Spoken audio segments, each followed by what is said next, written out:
మన ఊరు మనబడి పనులకు సంబంధించి 2 సంవత్సరాల నుంచి పెండింగ్లో ఉన్న బిల్లులు వెంటనే చెల్లించాలని బాధిత కాంట్రాక్టర్లు హైదరాబాద్లో ఆందోళనకు దిగారు. రాష్ట్ర వ్యాప్తంగా తరలివచ్చిన కాంట్రాక్టర్స్ లకడపూర్లో పాఠశాల విద్యాశాఖ కమిషనర్ కార్యాలయం ముందు నిరసనకు దిగారు.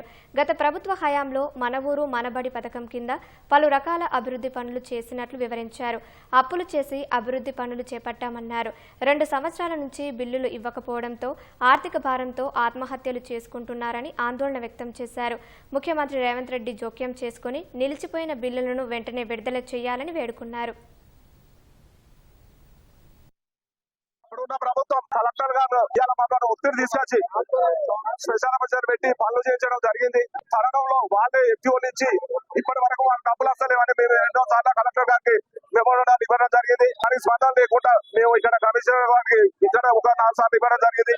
మేము చిన్న కాంట్రాక్టర్ నాకే ఒక 19 లక్షలు, ఆ 19 లక్షలకు ఇప్పటికీ ఒక 10 లక్షల ఇంట్రెస్ట్ మిత్తినే కట్టడం జరిగింది.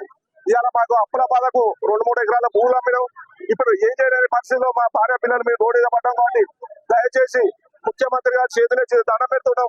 ఇవాళ షాకే మీ దగ్గర ఉన్నది కాబట్టి మమ్మల్ని దయదలిచి మీరు వెంటనే మా బిల్లులు విడుదల చేయాలి. లేని పక్షంలో మేము మాత్రం మా భార్య పిల్లలకు వచ్చి మేము స్కూల్లో తాళాలు వేసే పరిస్థితి ఉన్నది. కాబట్టి దయచేసి మీరు వెంటనే